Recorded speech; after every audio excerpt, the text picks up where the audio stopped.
बड़ी खबर आ रही है। हरियाणा के फरीदाबाद में जमीन खरीद से जुड़े मामले में ईडी की चार्जशीट में प्रियंका वाड्रा का नाम सामने आ गया है। बहुत बड़ी खबर इस वक्त सामने आ रही है। बड़ी खबर, ईडी की चार्जशीट में प्रियंका वाड्रा का नाम सामने आया है, यानी कि प्रियंका गांधी की अब मुश्किलें बढ़ती हुई नजर आ रही है। ईडी द्वारा चार्जशीट दाखिल कर दी गई है और इसमें जो नाम है उसमें प्रियंका गांधी का नाम भी शामिल है। हरियाणा के फरीदाबाद में जमीन खरीद से जुड़ा ये पूरा मामला, जिसमें लगातार ईडी जांच कर रही थी, अब चार्जशीट दाखिल की गई है और इसमें प्रियंका वाड्रा का नाम शामिल है। प्रियंका गांधी का नाम आने से मुश्किलात जरूर बढ़ती हुई नजर आएंगी। ईडी द्वारा जो चार्जशीट दाखिल की गई है उसमें प्रियंका गांधी का नाम शामिल है। बड़ी खबर इस वक्त की, ईडी ने फरीदाबाद में जमीन खरीद से जुड़े घोटाले और मामले में अब चार्जशीट दाखिल कर दी है, जिसमें प्रियंका गांधी वाड्रा का नाम सामने आया है और मुश्किलें बढ़ती हुई नजर आ रही हैं। ईडी द्वारा चार्जशीट दाखिल की गई है।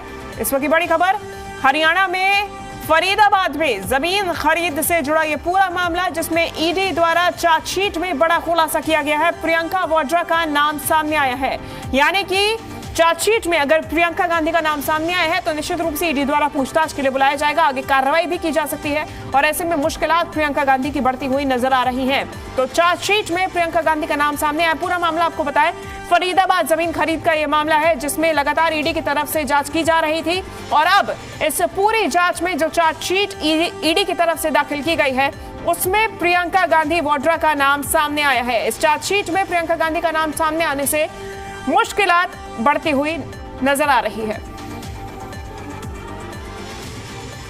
ज्यादा जानकारी लेंगे जी मीडिया संवाददाता जितेंद्र शर्मा हमारे साथ जुड़ गए हैं। जितेंद्र, कितनी मुश्किलें बढ़ती हुई, जो चार्जशीट है उसमें क्या कुछ आरोपों के साथ प्रियंका गांधी का नाम?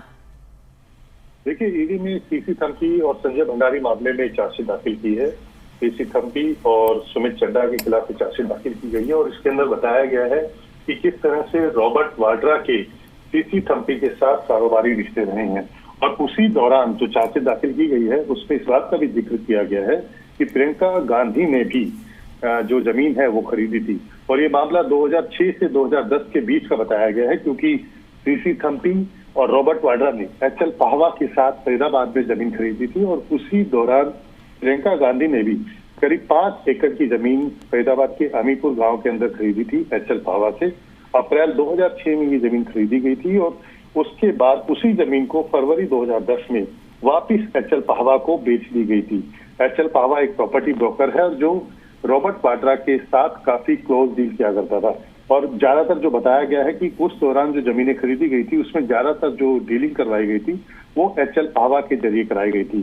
तो इससे ये पता लगता है कि रॉबर्ट वाड्रा के किस तरह से सीसी थम्पी के साथ काफी करीबी रिश्ते थे और न सिर्फ रॉबर्ट वाड्रा ने सीसी थम्पी के साथ मिलकर के वहां पर जमीन खरीदी है, बल्कि प्रियंका गांधी ने भी उस दौरान वहां पर जमीन खरीदी थी और इस बात का जिक्र जो सीसी थम्पी के खिलाफ चार्जशीट दाखिल की गई है ब्लैक मनी मामले के अंदर संजय भंडारी के खिलाफ, उसमें प्रियंका गांधी का जिक्र किया गया है।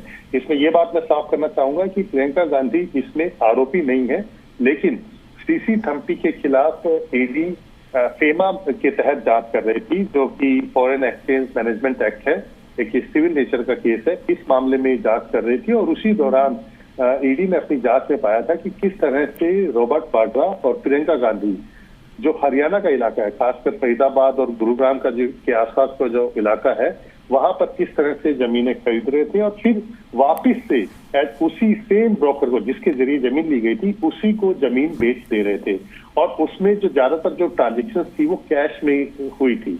इसी को लेकर के ईडी ने अपनी जांच शुरू की थी और उसमें वो जांच अभी भी चल रही है। जी ठीक है जितेंद्र, धन्यवाद आपका तमाम जानकारी हम तक पहुंचाने के लिए।